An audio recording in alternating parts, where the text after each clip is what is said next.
Bruce Thompson was born and raised in Greenville, North Carolina. Inspired by his hero Jimmy Carter, he double majored in politics and religion from Wake Forest University. After graduating, Bruce went back to Wake Forest, fundraising for the law school for a couple of years and eventually getting his law degree. Join us in this next episode. Bruce shares his interests in music, playing the guitar, and teaching youngsters about government relations.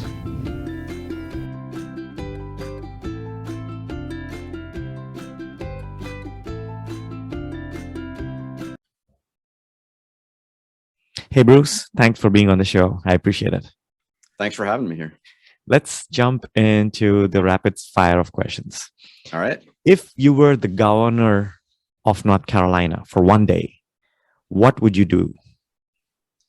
Boy, that's a tough one. I think I would not talk about Carolina and Duke basketball. I would focus on the great story of Wake Forest being back on the scene.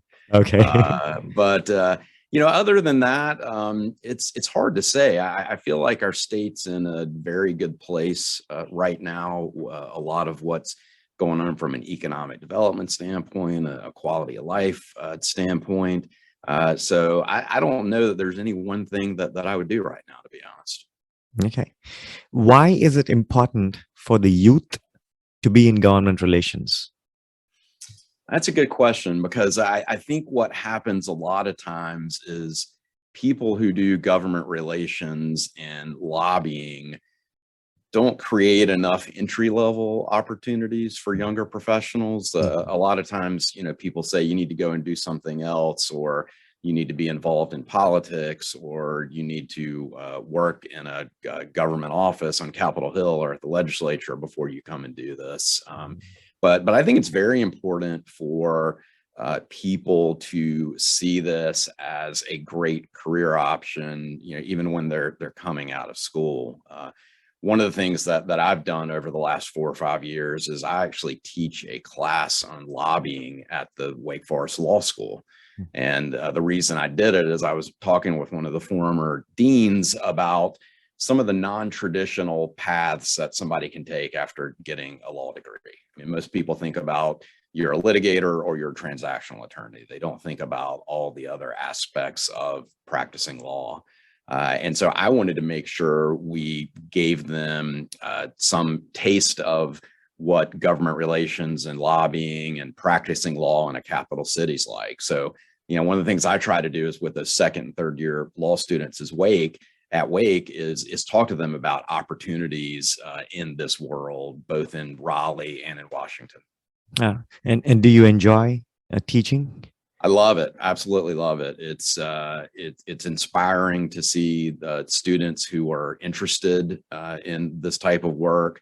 It's great to see the next generation of lawyers. I mean, they're so incredibly talented. I tell them every semester after they do one of the exercises, which is presenting your bill to a legislative committee, that they have the same talent and same capabilities as practitioners out there do. So it's been really great. And you can tell from what I said at the beginning, I'm a diehard Wake Forest person. I went to college and law school there, worked there for 3 years in between. So anytime I can be back on campus is a great thing. That's pretty cool. And what do you think are the most important skills to be a good lobbyist? It's a good question, because I think people have in their mind what the stereotypical lobbyist is. It's somebody cutting backroom deals. It's somebody who's a big political contributor, backslapper, jolly, person, whatever you think of as that stereotypical lobbyist. But at the end of the day, that doesn't get the job done. And I think there are a number of different ways that you can get it done. There's some lobbyists who are very much out in the open and very much have created their own brand. There are other lobbyists who go about their business very quietly and get things done for their clients. So I think probably the most important trait you need to have as a lobbyist is honesty. because you need to make sure the information that you are given to elected officials or to the public, or even when you're talking with other lobbyists, is solid. You don't want to develop a reputation as someone who doesn't reveal all of the facts, someone who isn't accurate. Once you step in to that world of dishonest dealing, there's no way to ever come back from that. So I think that's the most important trait for someone, just being very honest and straightforward in your dealings. Mm-hmm. And with all the experience you've had, can you tell us, what really inspires you to be doing what you're doing? I think the biggest thing that inspires me right now is seeing, a business client that wants to do something in North Carolina that is going to have a very positive impact in any number of areas. I've been doing a lot of economic development work lately. So, working with clients who want to open up major facilities in North Carolina, who are going to invest billions of dollars in our state, create thousands of jobs, and really be transformational.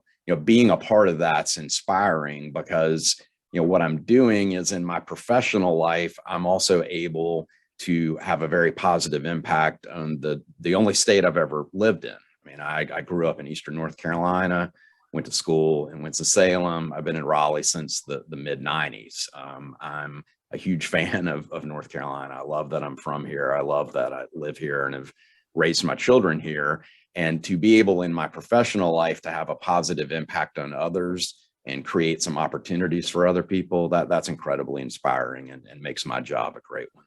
Yeah, that's pretty cool. And I saw a guitar in your office. So do you play the guitar? I mean, what are your hobbies? I do. I have a little parlor guitar that I brought into the office because when we were all working from home, I had a lot of my instruments set up near my workspace. So I could work for an hour and go play guitar for half an hour and go back and work and play. And I decided one of the things that was important for me as we opened back up was, to be able to have that same feeling, here in the office, if I want to take a little bit of a break, to be able to pick up my guitar and play. So yeah, I've been a musician my entire life. I played piano when I was a little kid, switched to trombone and played that all the way through college and even law school. I still played in the symphony at Wake Forest while I was in law school. And then moved to Raleigh in the mid 90s. And I don't know if you know it or not, but a trombone is not the best instrument to take on the back porch and, belt out a few notes after dinner. So I was looking for something else to do musically. And I grew up around bluegrass music and traditional music that my uncle and his friends would pull out their instruments at a pig picking at my grandfather's farm and play.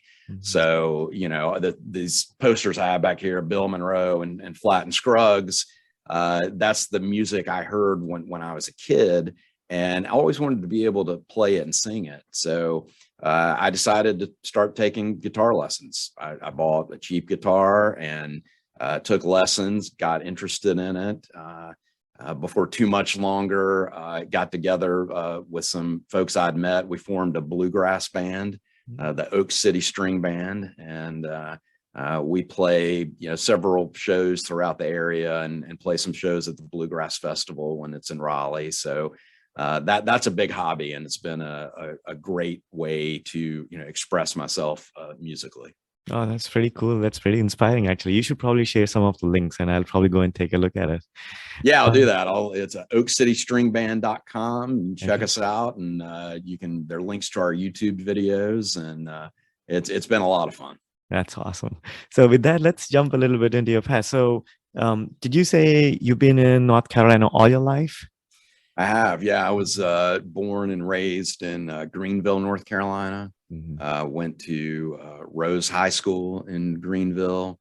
And then from there, went to college at Wake Forest in Winston-Salem. Oh, nice. And what inspired you to get into you went into getting a bachelor's degree in politics, am I right? Yeah, I actually double majored in college. I majored in politics and in religion. Mm, I was one of those people that when I went to college, I thought that, to go to law school, you were supposed to study political science. yeah. Fortunately for me, it was something that I was always interested in.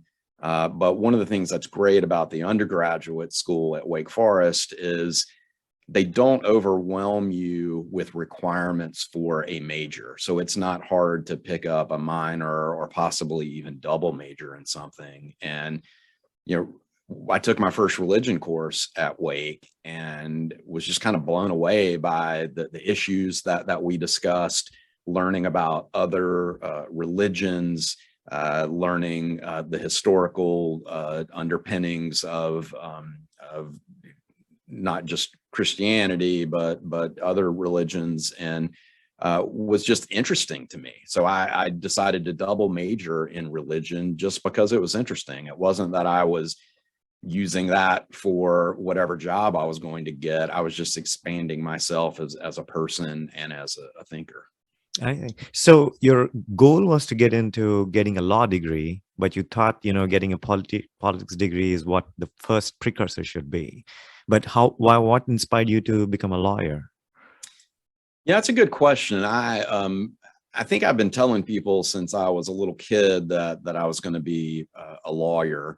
I think there was a short time in around 1975, 1976, where I was thinking that I needed to be an architect or an engineer. But I think a lot of that was influenced by the fact that Jimmy Carter had just become president. I was a huge, and still am a huge Jimmy Carter fan. He had gone to the Naval Academy, had studied engineering. So I thought maybe I need to do, what my hero does. But sometime around that time, I decided that I wanted to be a lawyer. There were no other lawyers in my family. It's just something that I was drawn to at an early age, and always kept that as my goal, that I wanted to become a lawyer. I see. And which specialization did you get a law degree in? Well, the interesting thing about a law degree is, and this is something I encourage, all law students to think about, is there really isn't a specialization within the law degree. Mm. You need to take as many classes in as many different areas as possible, I think, to get a good, well-rounded education. Mm. And then when you get out into practice, you can decide, what specialization to go to. The other thing I tell people who are interested in going to law school is you probably ought to take a little bit of time between college and law school. That happened with me. I was walking to a seminar class my senior year of college, and I had already sent in all my law school applications, was thinking about where I might be next fall, and I decided I wasn't really ready for that. I wanted to go out and get some other experience. I wanted a little bit of a break from school. So I became the finance director on a congressional campaign in Greensboro in 1988. I had just turned 21. It was 2 days after I graduated from college. Always joke that, we graduated from Wake on a Monday. All my classmates went to Europe for the summer. I took Tuesday off and started working on Wednesday on this congressional campaign. 1988 was not a good year to work for a Democratic candidate. So around October of that year, I knew it was pretty clear that my boss wasn't going to win. And I started exploring what possibilities might be out there. And that's when I ended up back at Wake Forest doing fundraising for the law school at Wake Forest. I did that for almost 3 years before I decided to go back to law school. Oh, I see. And for anyone who's listening to this, so what do you think is the most important experience or the learnings you got from getting a law degree? I mean, what was your most unique experience? I think the most important thing is it taught me critical thinking. It taught me how to look at a problem, identify what the issue is, and analyze how to get to the conclusion that my client wants. And I think that's a very important thing when it comes to government relations. A lot of times clients come to us and they have an idea in their mind that we need to go change the law in a particular way. Well, I can look at that and determine, is a legislative fix what we want? Is there something with the executive branch? Is there another way of getting this done without changing the law? Oftentimes there is. Or oftentimes they come to us and they're not completely sure who may be the opponents on a particular issue. But I'm able to analyze it, determine who that might be, maybe even reach out to the opponents to see if there's something we can work on together. But that critical thinking, I think, has been the most important thing for me. I see. So now that you're already a professor at the Wake Forest University, what changes are you seeing with this current generation or the way they're getting taught? Anything different from what you've learned in the past? Yeah, I think one of the things I'm seeing both with students coming out of college and coming out of law school is an expectation or a pressure that's put on them that they have to have the perfect job, their final job, when they come out of school.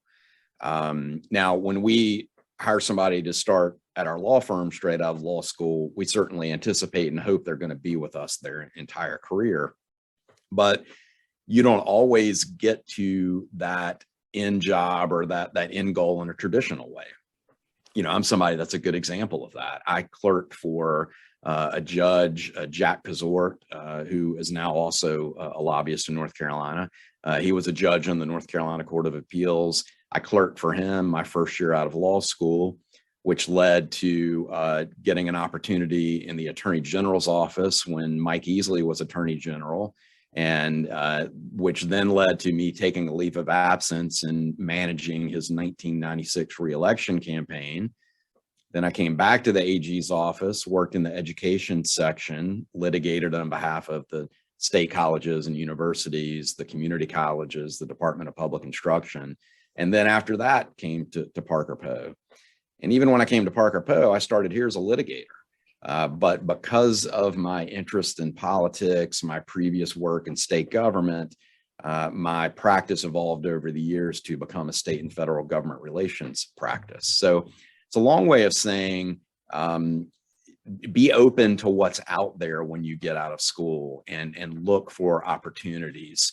I have watched some of my former law students who wanted to be in DC and wanted to do government relations work their way through different opportunities. They've ended up in sort of the dream job now. They didn't necessarily have the dream job coming out of law school, but it's something that helped prepare them for the future. So if someone's listening to this and if they wanted to get into government relations, what do you think their first step should be? I think the first step, if they're interested in doing this, is try to do something, especially if we're talking to a student, try to do something during school that's going to give you some exposure to this work. Because again, people have their ideas about what a lobbyist does or who a lobbyist is. But see if you can go shadow a lobbyist. See if people are looking for students to help them in the summers. Even be willing to, go work at the legislature doing an internship, or just something that's going to give you an idea of what that world is like, so you have some experience in it before you try to jump into it. So now you're at Parker Poe, and you've been there since 1998.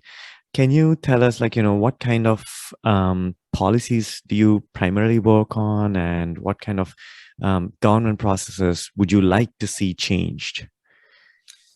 Yeah, I don't hold myself out as just one type of lobbyist. You see that a lot of times in DC. People will say, I just do appropriations work, or I do healthcare work, or environmental, whatever it might be. I like having a wide variety of clients. I mean, if you look at my list, I represent tech companies, represent a lot of healthcare companies, laboratory companies. I do solid waste work. I've done work in the renewable energy space, just sort of a broad range of issues that I address. The most important thing I think for me is talking to those clients on the front side and feeling comfortable about their approach to government relations. I really encourage people, if you're going to represent someone, if you're going to be their spokesperson, if you're going to be the face of that company, better make sure that you feel comfortable with the people that you represent and the way they do business, because even though you're just a representative of them, it does reflect on you. And you want to work for people whose values are aligned with yours. And I think that's a luxury that the two lobbyists here at our firm have, that there have been some work that we've passed on because we just didn't feel comfortable with their approach. And I can guarantee you, if we're out there representing people in the state legislature or on Capitol Hill, it's a company that's aligned with our personal values and our law firm's values. Mm-hmm. So with that, can you tell us, with all the tons of experience and wisdom you've had, can you tell us a little bit of what is the craziest story you've heard in your career? That's there's some that I've heard that I'm not going to repeat on a podcast, yeah. But those are few and far between. There's all this hoopla right now about what Representative Madison Cawthorn says that he saw in DC, and the question came from, I think, a podcaster asking him if Washington was like House of Cards. And, I think people would be severely disappointed if they saw how all of the drama that you see on Netflix doesn't exist on Capitol Hill or in the hallways of the legislature. It's, there's a different kind of excitement, but it's not made for TV excitement. So, other than some old stories that people have told me from, back in another time, there are not a lot of wild stories down on Jones Street these days. I mean, I think that, most of us who are down there, I've told people before, I treat the legislature like I used to treat the courtroom. I go down there, I'm not appearing before one judge, I'm appearing before 170 judges in North Carolina, and making the case for my clients and doing it out in the open, and doing it in public meetings, doing it with some face-to-face meetings with legislators, but certainly not what you see in House of Cards. Okay. And looking towards the future, how do you see the politics shaping up? One of the things I think that's interesting is, we're clearly in a divided state. And I think there are, people that market themselves to potential clients as saying, I'm of the right political party to get this done for you. And to me, one of the great things about both the governor's office and the legislature, they're both controlled by different parties, but I have not witnessed them look at a lobbyist party label or lack of a party label as having any bearing on what they do for the state of North Carolina. If you represent a client that has a good public policy argument for making a change, or that wants to come to North Carolina and wants to negotiate incentives, the legislative leadership and the leadership in the executive branch, they don't care if it's a Republican or a Democratic lobbyist. They care about trying to get something done for their constituents and done for the state of North Carolina. Mm-hmm. But I think in terms of politics in North Carolina, we just continue to be a divided state. It's a 50-50 state. And you never know what's going to happen in each election cycle. And frankly, I think that's a good thing for the state, because what it does in a lot of ways is hopefully bring both of the parties to the middle. I think North Carolina has always functioned the best when it had moderation of ideas and was focused on, let's make decisions that are good for all North Carolinians. And I think that's where our state government is right now, and I hope it stays that way. So with that, I'm going to leave the platform open for you to talk anything about either yourself or Parker Poe. The platform is yours. Well, thanks. I appreciate that. I think one thing I have to mention as being part of Parker Poe is, all the people who are involved in state government in North Carolina know the full name of our law firm, Parker Poe, Adams and Bernstein. The Adams is very important to those of us in Raleigh because that's Al Adams. And, Al served in the legislature. If Al were still alive, he would be the person to ask for stories. He could fill up several episodes of your podcast with stories. But he taught me how to lobby. He taught me how to build relationships with legislators, how to gain their trust, how to be an honest dealer. And I think it's something that always sticks with my law partner, Tracy Kimbrell, and me, because we both learned from Al and worked with him. And we want to uphold that standard that he created. The other thing is just to, make sure people understand how rewarding and how honorable I think this area of the practice is. It's one of the reasons I teach the law school class, is I want to take the mystery out of it. Because I think advocating before a legislative body is not different from advocating before a judicial body.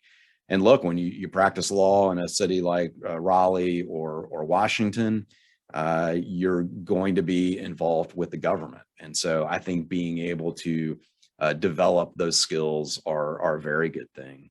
I think the other thing I'll say, which I have found interesting, over the last 15 years, my practice has evolved again to where I spend about half my time doing state government lobbying in Raleigh, the other half doing federal government work in DC out of our Parker Poe's DC office. And it's very different. The pace in Washington, believe it or not, is incredibly slow. Obviously there's gridlock on most things in Washington. That's not always a bad thing. In Washington, you're focused more on making your pitch to the staff members who work on your particular issue. There's not as much interaction with the members. There is on some occasions, but for the most part, there's so much on their plates up there that you're just focused on working with that particular staff member. Complete opposite in Raleigh. When they're in session, you've got to be in the building. Things move, bills get passed. You've got to have direct conversations with those members. So it's a lot less orderly. Sometimes it's kind of hand-to-hand combat, and you've got to learn how to tap a legislator on the shoulder and be able to tell them in 2 minutes what your issue is about, because that may be all that you get, but you do have to focus on that relationship with them. So much more hectic at the state level, I think, and a little more orderly and definitely a slower pace in Washington. Okay. So with that, thank you so much for spending this 30 to 40 minutes with me here. It's truly an honor to have a conversation with you, Bruce. Thank you so much for being on the podcast. Thanks for having me here. I really appreciate what you're doing. All right. Thanks. It was my absolute honor talking to Bruce about his learnings and career. Thank you for listening and guidance. Have a nice day and see you in the next episode.